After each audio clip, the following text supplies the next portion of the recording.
সমস্ত প্রশংসা আল্লাহ রাব্বুল আলামিনের জন্যে, যিনি দয়া করে মেহেরবানি করে আমাদেরকে পবিত্র জিলহজ মাসের প্রথম জুমাবারে পবিত্র জুমার সালাতে অংশগ্রহণ করার সুযোগ দিয়েছেন। আল্লাহ রাব্বুল আলামিনের দরবারে কালিমাতুশ শুকর আদায় করি যে মহান আল্লাহ তাআলা আমাদেরকে সুস্থ রেখেছেন, যে মহান আল্লাহ রাব্বুল আলামিন তার অবারিত অফুরন্ত নিয়ামত দিয়ে আমাদের জীবনকে ধন্য করেছেন। সে মহান আল্লাহ তাবারাকা ওয়া তাআলার দরবারে কালিমাতুশ শুকর আদায় করি। আমরা সকলেই বলি আলহামদুলিল্লাহ। রব্বুল আলামিনের দরবারে শুকরিয়া আদায় করে আমরা সকলেই বলি রব্বানা লাকাল হামদ হামদান কাসীরান তাইয়্যিবান মুবারাকান ফি।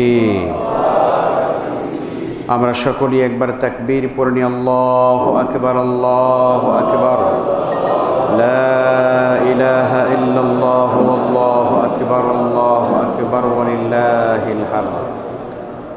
মুআজ্জাজ মুহতারাম সম্মানিত মুসল্লিয়ানে কেরাম, যে সময়টি আমরা অতিবাহিত করছি অত্যন্ত মোবারক সময়, কারণ এই সময়ই সীমিত পর্যায়ে হলেও আল্লাহ তাআলার পেয়ারা কিছু বান্দারা বাইতুল্লাহ অবস্থান করছেন। তারা পবিত্র হজ ব্রত পালন করবার জন্যে তারা অপেক্ষা করছেন এবং ৮ই জিলহজ আনুষ্ঠানিকভাবে হজের কার্যক্রম শুরু হবে ইনশাআল্লাহ। যদিও পৃথিবীর বিভিন্ন প্রান্ত থেকে আল্লাহর বান্দারা যারা হজের জন্য অপেক্ষা করছেন, অপেক্ষমান, তারা এবছরও তারা যেতে পারলেন না। আল্লাহ তাআলার কাছে আমাদের দোয়া করা ছাড়া, হৃদয়ের আকুতি রব্বুল আলামিনের কাছে পেশ করা ছাড়া আমাদের কিছুই করার নেই। আল্লাহ তাআলা আমাদের জন্য অনুকূল পরিবেশ করে দিন, আমাদের যাত্রাপথকে নিরাপদ করে দিন। বাইতুল্লাহ পৌঁছানো পর্যন্ত যে প্রতিবন্ধকতা আছে সেই প্রতিবন্ধকতা আল্লাহ তাআলা অপসারণ করে আল্লাহর ঘরে বাইতুল্লাহ যাওয়ার মতো সুন্দর পরিবেশ আমাদের জন্য আল্লাহ তাআলা করে দিন। আমরা বলি আমিন। মুআজ্জাজ মুসল্লিয়ানে কেরাম, আজকের জুমার খুতবাতে আমি দুটো বিষয় নিয়ে আপনাদের সামনে কথা বলবো। আমি সবসময় একটি বিষয় নিয়ে কথা বলি, আজকের জুমায় দুটো বিপরীত বিষয় নিয়ে, দুটো আলাদা বিষয় নিয়ে আলোচনা করতে চাই। প্রথম বিষয়টি হচ্ছে ইসলামের স্বাস্থ্যবিধি মেনে চলা, এর গুরুত্ব কি রয়েছে কোরআন এবং হাদিসের আলোকে। এই বিষয়টি নিয়ে আমরা করোনার সূচনা থেকে শুরু করে গত বছর মার্চ মাসে বাংলাদেশ করোনা সংক্রমণ ছড়িয়েছে, পৃথিবীর অন্যান্য দেশে তার আগেই ছড়িয়েছে, আমাদের পর্যন্ত এসেছে সম্ভবত যতটুকুন হয় 2020-এর মার্চ মাসে। তো সেই থেকে শুরু করে বর্তমান পর্যন্ত, গত জুমা পর্যন্ত আমরা স্বাস্থ্যবিধি মেনে চলবার ব্যাপারে আমরা অত্যন্ত বলিষ্ঠভাবে আমাদের যুক্তি উপস্থাপন করেছি, ঠিক না? এবং আল্লাহ তাআলার মেহেরবানিতে আপনারা সবাই অন্তত আন্তরিকতার সঙ্গে মানসিকভাবে আপনারা প্রস্তুতি গ্রহণ করে আপনারা সকলেই স্বাস্থ্যবিধি মেনে চলছেন। আমরা বলি আলহামদুলিল্লাহ। এখন আপনাদের মনে অনেকের প্রশ্ন হতে পারে, হুজুর 1.5 বছর ধরে যে বিষয়টা জুমায় বলে আসছেন, এই মসজিদে পরিপালিত হয়ে আসছে, এই বিষয়টাকে আজকের এই হজের মৌসুমের মতো কোরবানির পূর্বক্ষণে এত জরুরি সময় এই বিষয়টা নিয়ে কথা বলার কেন প্রয়োজন? এই জন্য প্রয়োজন মনে করছি, হতে পারে হয়তোবা আমাদের অনেকের মধ্যে এখনও এই কনফিউশন থাকতে পারে যে আসলেই নামাজের ভিতরে মাস্ক পরে নামাজ পড়লে হয় কি না। আমরা মসজিদে মাস্ক পরে আসি, এতে আমাদের নামাজটাই বরবাদ করে ফেলতেছেন হুজুররা। এরকম কনফিউশন অনেকের মনে থাকতেই পারে। মানুষ মাত্রই তো তাদের চিন্তা আলাদা, কি বলেন, ঠিক না? এই চিন্তার কারণে এরকম দৃষ্টিভঙ্গি আমাদের হয়তো হতে পারে। সেই দৃষ্টিভঙ্গির আলোকে আমরা আজকে শুরুতে কিছু কথা বলতে চাই। সম্মানিত হাজিরিন, প্রথমত একটি কথা বলি আপনাদেরকে, ইসলাম ধর্ম কি এটি যদি আমরা বুঝতে পারি, ইসলাম ধর্ম কি এটি যদি আমরা জানতে পারি, তাহলে আমাদের প্রথমত এই কনফিউশন থাকবে না। ইসলামকে যদি আপনি মনে করেন কয়েকটি আনুষ্ঠানিক ইবাদতের নাম, নামাজ, রোজা, হজ, যাকাত, দ্যাটস ইসলাম হয়ে গেল, আর এই জন্যই ইসলাম এসেছে। তাহলে আমি বলবো 30 পারা কোরআন এই জন্য দরকার ছিল না। 1 পারা কোরআনের মধ্যে মানে নাজিল করলেই তো নামাজ, রোজা, হজ, যাকাতের মতো মৌলিক বিধানগুলো আলোচনা শেষ হয়ে যায়। 30 পারা কোরআন, 114টি সূরা, 6000 এর উপরে আয়াতে কারিমা নাজিল আল্লাহ তাআলা কেন করেছেন বুঝতে হবে আপনাকে, আপনাকে ভাবতে হবে। আর আল্লাহ তাআলা ভাবার জন্য বলেছেন, চিন্তা শক্তি বাড়াতে হবে, গবেষণা বাড়াতে হবে। কাজেই কেন আল্লাহ তাআলা ইসলাম দিলেন এটা আপনাকে বুঝতে হবে। What is the objectives of ইসলামী শরিয়া, এটা আপনাকে আমি আজকে প্রথম জানাতে চাই।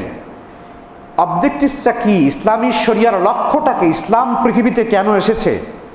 নামাজ পড়াতে না, নামাজ আপনার আমার চাইতে পৃথিবীতে বহু আগে ছিল। হাজার হাজার হাজার হাজার বছর আগে নামাজ ছিল। পৃথিবীর এমন কোন নবী রাসূল আসেন নাই যারা নামাজ পড়েন নাই, সবাই নামাজ পড়েছেন। তারা নামাজের জন্য ইসলাম আর উম্মতে মুহাম্মাদের দরকারটা কি? নামাজ তো পৃথিবীতে অনেকেই পড়েছে।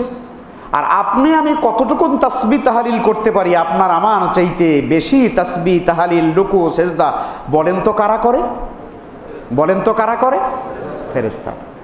আল্লাহ যখন বনি আদম সৃষ্টি করতে চাইলেন তখন ফেরেশতারা বললেন না, ওয়া নাহনু নুসাব্বিহু বিহামদিকা ওয়া নুকদ্দিসু লাক, আমরাই তো তোমার তাসবিহ তাহলিল করি, আমরাই তো তোমাকে রুকু সেজদা করি। এমনও ফেরেশতা আছে যারা কোটি কোটি বছর পর্যন্ত শুধু রুকুর মধ্যে আছে। এমন আল্লাহর কোটি কোটি ফেরেশতা আছে যারা কোটি কোটি বছর ধরে শুধু সেজদার মধ্যে আছে, সেজদা থেকে তারা মাথা উঠাচ্ছেন না। এমন আল্লাহর অসংখ্য ফেরেশতা আছে যারা কোটি কোটি বছর পর্যন্ত শুধু দাঁড়িয়েই আছেন। তাহলে সেই ফেরেশতাদের তুলনায় আপনার আমার ইবাদত কি আর সামান্য ইবাদত। আমরা একটা রুকু 1 সেকেন্ডও মোটামুটি নেই না, একটা সেজদাকে আমরা 2 সেকেন্ড সময় নেই না। এই সেজদার রুকু দেওয়ার কি হবে? তাহলে কি জন্য আপনাকে আমাকে আল্লাহ তাআলা পাঠালেন? ইসলাম পৃথিবীতে কেন এসেছে? ইসলাম পৃথিবীতে এসেছে আল্লাহ রাব্বুল আলামিন চান, আল্লাহ তাআলার যে লক্ষ্য, তার যে টার্গেট, যে গোটা বিশ্ব জুড়ে সব জায়গাতে প্রত্যেকটা ক্ষেত্রে আমি আল্লাহর সার্বভৌমত্ব কায়েম হবে, আমি আল্লাহর গুণকীর্তন হবে, আমি আল্লাহর প্রশংসা হবে, আমার গোলামি হবে, সৃষ্টি জগতের সবাই আমার গোলামি করবে। জোরে কন্যা সুবহানাল্লাহ। এই জন্য আল্লাহ তাআলা ইসলাম দিয়েছেন। ইন্নাদ-দীনা ইনদাল্লাহিল ইসলাম, ইসলাম আল্লাহর নিকট একমাত্র জীবন ব্যবস্থা, কমপ্লিট কোড অফ লাইফ। আল ইয়াউমা আকমালতু লাকুম দীনাকুম ওয়া আতমামতু আলাইকুম নি'মাতি ওয়া রাদিতু লাকুমুল ইসলামা দীনা। আল্লাহ ইসলামকে পরিপূর্ণ করে পাঠিয়েছেন। যে কথা বলছিলাম, ইসলামের অবজেক্টিভটা কি, ইসলাম কি চায়? ইসলামের শরীয়তের কতগুলো মাকাসেদ আছে। এইটা একটা একাডেমিক টার্ম, আপনারা হয়তো বুঝতে কষ্ট হতে পারে, আমি সহজ করে বুঝাই। ইসলাম পৃথিবীতে এসেছে মৌলিকভাবে 5টা লক্ষ্যকে সামনে রেখে। খুব ভালো করে বুঝেন, যেই জিনিসটাকে, যেই টার্মটাকে একাডেমিক ভাষায়, কোরআন এবং সুন্নাহর একাডেমিক ভাষায় এটাকে বলা হয় মাকাসিদুশ শরিয়া। মাকাসিদুশ শরিয়া মানে ইসলামী শরীয়তের মূল লক্ষ্য এবং উদ্দেশ্য। 1 নম্বর উদ্দেশ্য যদি আপনাকে বলি, আপনি দুনিয়ার এই ব্যাপারে, এই বিষয়ের উপরে, মাকাসিদুশ শরিয়ার উপরে দুনিয়ার বাংলাদেশে সহ পৃথিবীর সমস্ত ওয়ার্ল্ডে হাজার হাজার বই পাবেন আপনি। হাজার হাজার বই, একটার দুইটা না, হাজার হাজার বই পাবেন আপনি।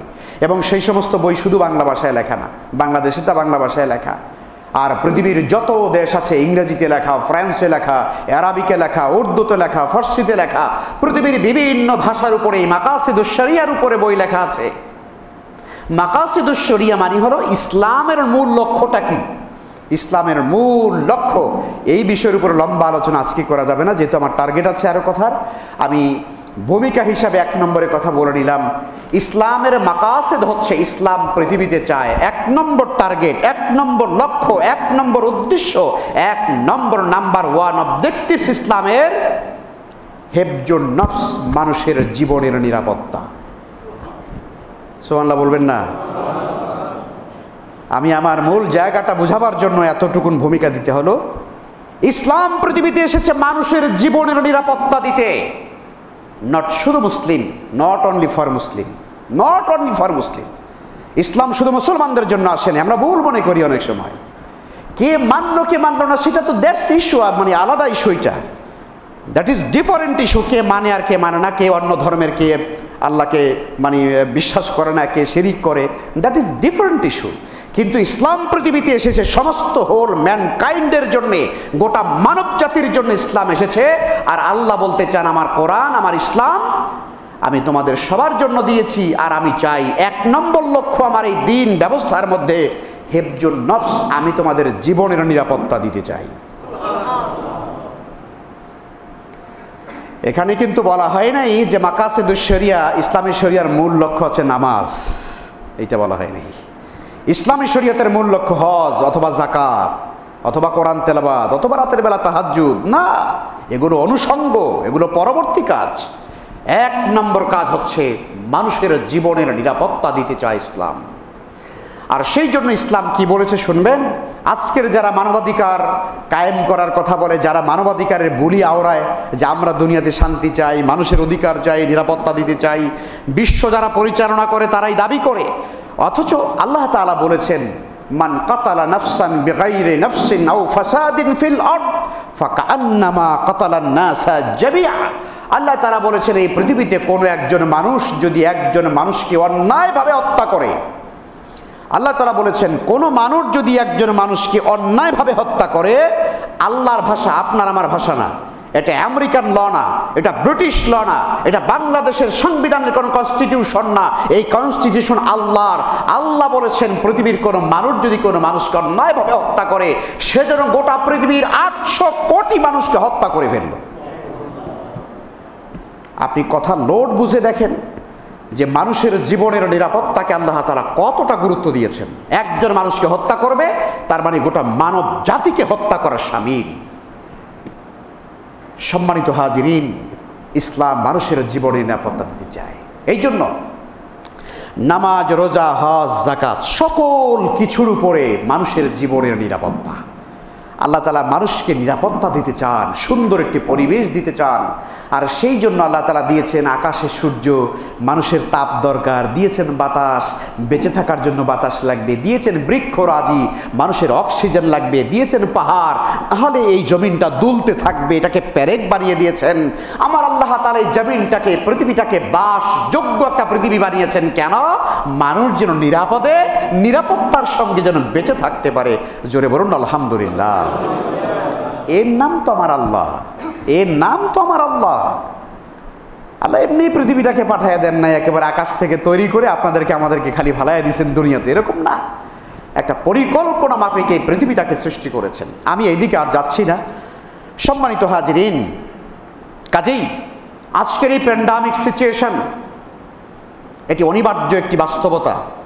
আমাদের পাপের কারণে হোক, আর আল্লাহ আমাদেরকে পরীক্ষা করার কারণে হোক, যে কোনো কারণে হোক, এই যুগের 100 বছরের মাথায় মাথায় এরকম মহামারী পৃথিবীতে আসে। অতীতেও এসেছে, রাসূলের জামানা এসেছে, হযরত মূসা আলাইহিস সালামের জামানা এসেছে, আপনারা জানেন। বিভিন্ন নবীদের জামানা এরকম মহামারী, প্লেগ, এরকম নানান ধরনের, কখনো বিপর্যয়, কখনো টর্নেডো, কখনো জলোচ্ছ্বাস, কখনো ঝড় তুফান, কখনো ভূমিকম্প। এমনও তো পৃথিবীতে জাতি আছে যে ভূমিকম্প এসে একদম টোটাল এলাকাটাকে একদম মাটির নিচে দাবিয়ে দেওয়া হয়েছে। এখনো পর্যন্ত পৃথিবীতে ভূতত্ত্ববিদ যারা রয়েছেন তারা এখনো পর্যন্ত পৃথিবীর বিভিন্ন দেশে তারা গিয়ে দেখেন, মাটি খনন করতে গিয়ে দেখেন যে বিরাট শহরের সন্ধান পাওয়া যাচ্ছে। মাটি খনন করে তারা বিরাট শহরের সন্ধান পেয়ে যাচ্ছেন। আশ্চর্য কথা, মাটির নিচে শহর, তার মানে হচ্ছে ওই এলাকার উপরে আল্লাহ তাআলার হয়তো কোনো আযাব এবং গজব এসেছিল, যে কারণে পুরো শহরটাই মাটির নিচে তারা এটা দেবে গিয়েছিল। এখনো পর্যন্ত এরকম আছে। কখনো আল্লাহ তাআলা উল্টিয়ে দিয়েছেন জমিনটাকে, যেটা এখনো জর্ডানে আছে। অনেক ঘটনা, লম্বা আলোচনা। রব্বুল আলামিন নানান পরীক্ষা করার জন্য মহামারী দিয়ে থাকেন। আমরা আমাদের এই জীবনে এখন সবচেয়ে বড় মহামারী হিসাবে পেয়েছি কোভিড-19, করোনা ভাইরাস। এই করোনা ভাইরাসের এই মহামারী আমাদের জন্য অত্যন্ত মহা পরীক্ষা। এখান থেকে মুক্তি পেতে হলে আমরা আল্লাহ তাআলার প্রথম কথা হচ্ছে আল্লাহ সুবহানাহু ওয়া তাআলার কাছে আমাদেরকে সাহায্য চাইতে হবে, তার কাছে দোয়া করতে হবে, তিনি যেন আমাদেরকে এখান থেকে হেফাজত করেন, আমাদেরকে রক্ষা করেন। কারণ আল্লাহ তাআলা যদি কাউকে রক্ষা না করেন তাহলে পরে সেই ব্যক্তি নিরাপদে থাকতে পারবে না। সে কোনোভাবেই নিরাপত্তায় থাকতে পারবে না, আল্লাহ তাআলা সাহায্য রাখবে। এক নম্বর সাহায্য আমরা আল্লাহর কাছে, এই জন্য বেশি বেশি আমরা দোয়া করি, আল্লাহুম্মা ইন্না নাউযু বিকা মিনাল বারাসি ওয়াল জুনুন ওয়াল জুযাবি ওয়া মিন সাইয়্যাল আসকাম। আমরা এই দোয়া পড়ি, করোনার দোয়াটা আমরা পড়ে থাকি। সম্মানিত হাজিরিন, প্রশ্ন হচ্ছে এখন করোনার কারণে সারা পৃথিবীতে এখন লকডাউন, সারা দুনিয়া লকডাউন চলছে, বাংলাদেশেও লকডাউন চলছে। কখনো কখনো আমাদের জীবনের প্রয়োজনে শিথিল হয়, আবার মহামারী মারাত্মক আকারে বেড়ে গেলে আবার সেটা কখনো কঠোর হয়। কঠোর হোক আর শিথিল হোক, লকডাউন চলছে বাংলাদেশে। বলবেন হুজুর এই লকডাউন যে চলছে এইটা কোথায় পেলেন, বা এইটার কি শরীয়তে কোনো বিধান আছে নাকি সরকার এমনি এমনি একটা চালায় দিল লকডাউন?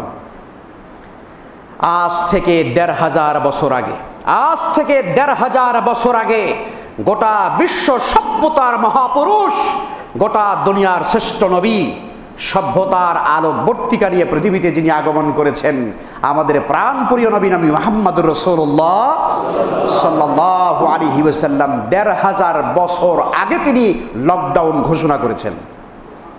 আপনি শুনে অবাক হয়ে যাবেন, আপনার কাছে কথাটি নতুন মনে হচ্ছে। লকডাউন আমার নবী দিয়েছেন। এবার শুনুন হাদিস থেকে, হাদিসটি দুনিয়ার অন্য কোনো কিতাবের নয়, সহিহ আল বুখারীর হাদিস। হাদিসটি কে বর্ণনা করেছেন? হযরত উসামা ইবনে যায়েদ রাদিয়াল্লাহু তাআলা আনহু। রাবীর পরিচয় সংক্ষেপে বলি, যিনি হচ্ছেন হযরতে যায়েদ রাদিয়াল্লাহু তাআলা আনহু, নবীজির আপন পালক পুত্র। নবীজির পালক পুত্র, তারই ছেলে হচ্ছে উসামা, যে উসামা রাদিয়াল্লাহু তাআলা আনহু তিনি উহুদের যুদ্ধের ময়দানে তিনি শহীদ হয়েছেন এবং তিনি সেনাপতিত্ব করেছেন। সুবহানাল্লাহ বলবেন না? সুবহানাল্লাহ। উসামা ইবনে যায়েদ রাদিয়াল্লাহু তাআলা আনহু থেকে এই হাদিসটি বর্ণিত হয়েছে। কালা, তিনি বলেন, কালা রাসূলুল্লাহ সাল্লাল্লাহু আলাইহি ওয়াসাল্লাম, আল্লাহর নবী বলেছেন, ইযা সামি'তুম বিত্তাউন বিআরদিন, কোন জমিনের ভিতরে, কোন অধিবাসীর ভিতরে, কোন জনপদে, কোন রাষ্ট্রে, কোন সমাজে যখন তোমরা শুনবে সেখানে কোনো মহামারী হয়েছে, কোন জনগণ, কোন দেশে, কোন জনপদে যদি তোমরা মহামারীর কথা শুনতে পাও, ফালা তাদখুলুহা, তখন তোমরা বাহির থেকে কেউ আর ওই জায়গার মধ্যে ঢুকবে না। ফালা তাদখুলুহা, ওখানে তোমরা কেউ যাবে না।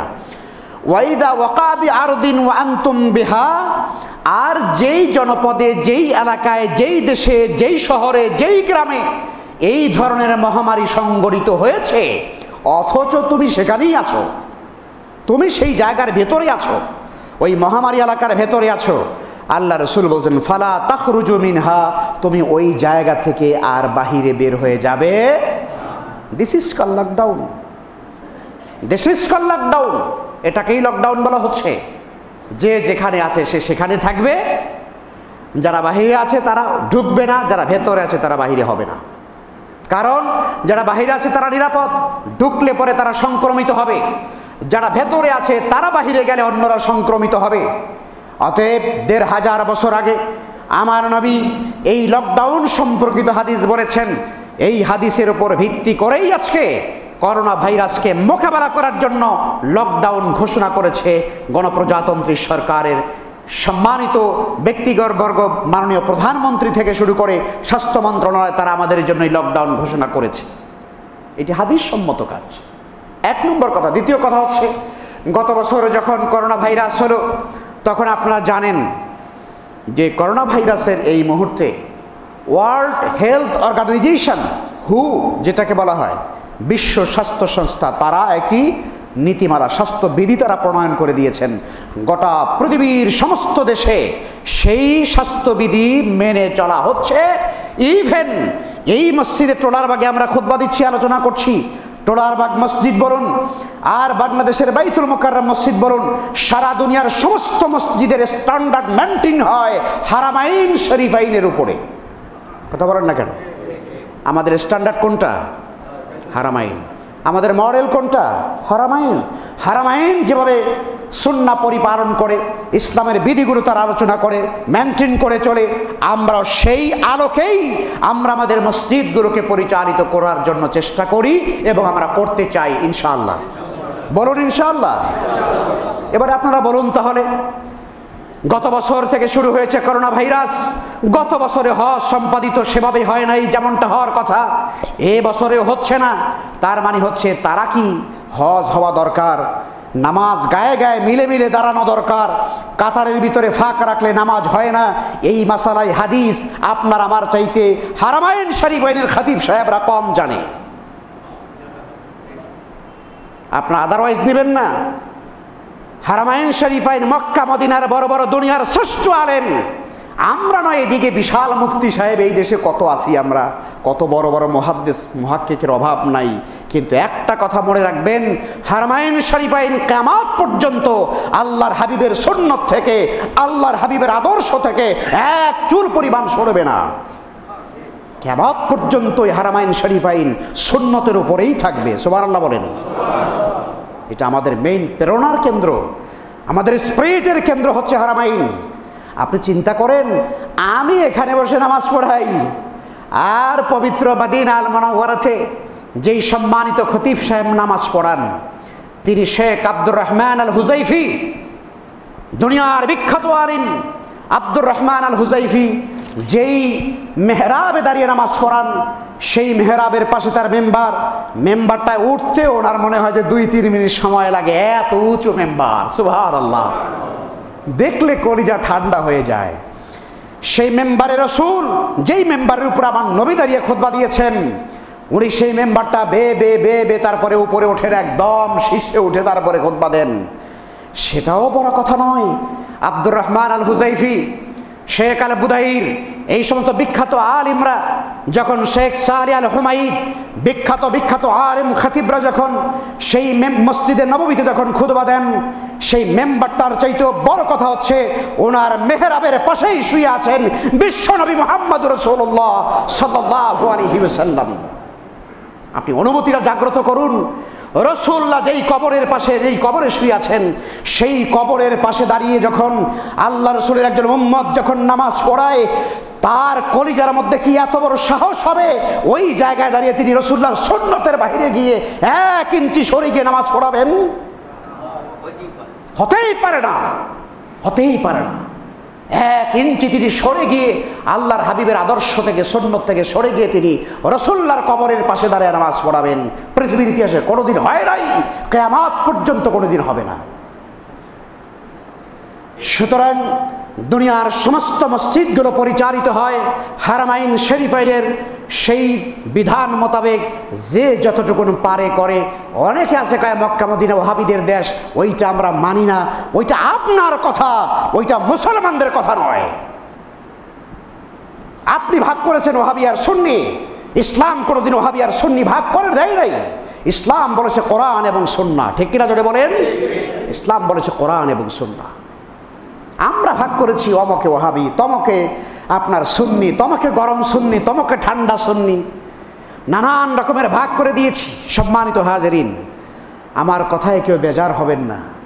আমরা ওই জায়গাটার অনুসরণ করি। সেই হারামাইন শরীফাইনে এই করোনা ভাইরাসের সময় আপনারা দেখেছেন কিভাবে সেখানে স্বাস্থ্যবিধি মেনটেন করে সেখানে নামাজ আদায় করা হয়। ঠিক কিনা?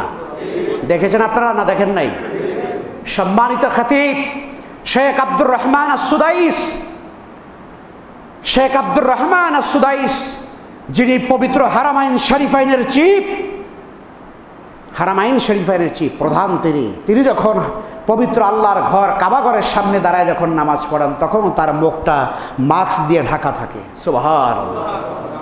সমস্ত মুসল্লিরা মাস্ক পরা থাকেন, প্রত্যেকে দূরত্ব বজায় রেখে রেখে তারপরে দাঁড়ান। আমরা এটাই বিশ্বাস করি এবং এটাই টোলারবাগ মসজিদ শুরু থেকে আজ পর্যন্ত এটাই মেনটেন করে আসছে। আপনারা সাক্ষী দেন, ঠিক কিনা? আমার কথা বলেন আপনারা, ঠিক কিনা? কোনোদিন কেমন হয়েছে আপনাদেরকে বলেছি আমি যে মসজিদে আপনার কি বলে যে করোনার কারণে মাস্ক পরলে কোনো ব্যক্তি বেঈমান হয়ে যাবে? বলুন, আপনারা সাক্ষী দেন। আপনাদের কথা বলার অধিকার আছে। ওমর হারিয়েছেন মেম্বারে, একজন মুসল্লি দাঁড়িয়ে বলতেছে, ওমর খুতবা বন্ধ করুন। বলে কেন? বলে আমরা পেয়েছি 1 টুকরা কাপড়, আপনার গায়ে 2 টুকরা কে? জবাব আগে দিবেন, তারপরে খুতবা দিবেন।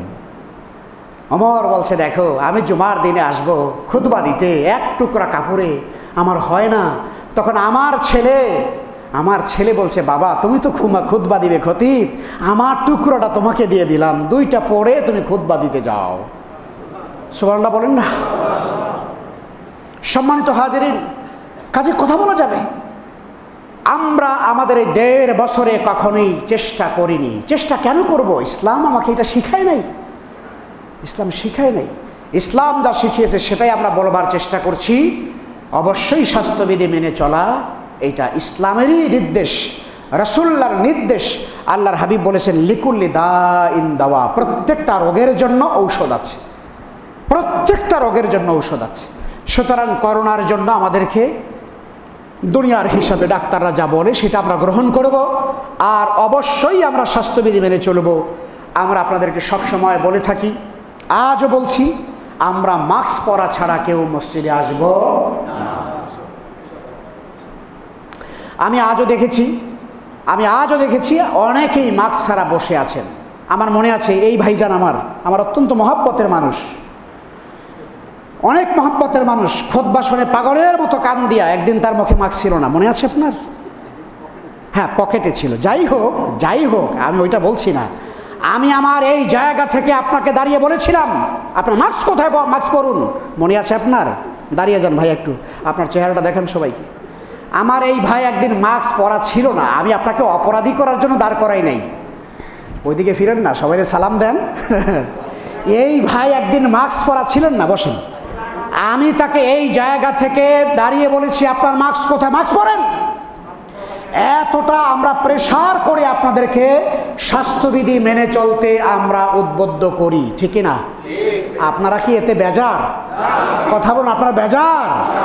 এইটার ভিতরে আমাদের কল্যাণ আছে, এইটার মধ্যে আমাদের জন্য বরকত আছে।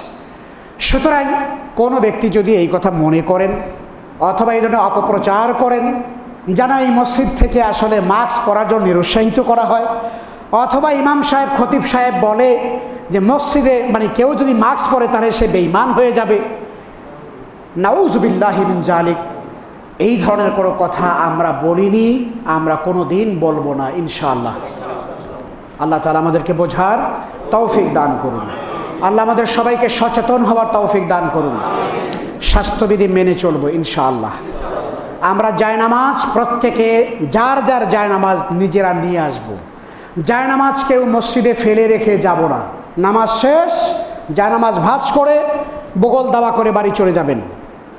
নামাজ শেষ হয়ে গেলে পরে মসজিদে অধিক সময় বসে থাকা, এই করোনাকালীন সময়ে আমরা থাকবো না। কষ্ট পাবেন ভাইরা, কষ্ট পাবেন। নফল নামাজ, নফল তেলাওয়াত, নফল জিকির, নফল ইবাদত মসজিদে করলে সব বেশি নাকি ঘরে? ফতোয়া আপনারা দেন, আমার দরকার নাই। মসজিদে নাকি ঘরে? ঘরে। সুতরাং সুন্নত নামাজ, নফল নামাজ, তেলাওয়াত, জিকির, আজকার, যত ইবাদত আছে সমস্ত ইবাদত ঘরে বসে করব। ফরজ নামাজ মসজিদে পড়ব। ঢোকার সময় স্যানিটাইজার অবশ্যই ব্যবহার করে আসব। বাসা থেকে আসার সময় ওযু গোসল করে হাত ভালো করে সাবান দিয়ে ধুয়ে আসব। এরপরেও যাদের ভিতরে আপনার কোনো জ্বর আছে, কাশি থাকতে পারে, করোনার কোনো সিমটম আপনার ভিতরে যদি মিনিমাম সিমটম যদি লক্ষ্য করা যায়, আল্লাহর ওয়াস্তে পা ধরে বলি, আপনার মসজিদে আসা জরুরি নয়। আপনার মসজিদে আসা জরুরি নয়, আপনার মসজিদে আসা জরুরি নয়। আপনি ঘরে বসে যোহর নামাজ পড়বেন, আল্লাহ তাআলা আপনার আমল নামায় জুমার নামাজের সওয়াব দান করবে। এর চাইতে আর কিছু বলার বাকি থাকে না।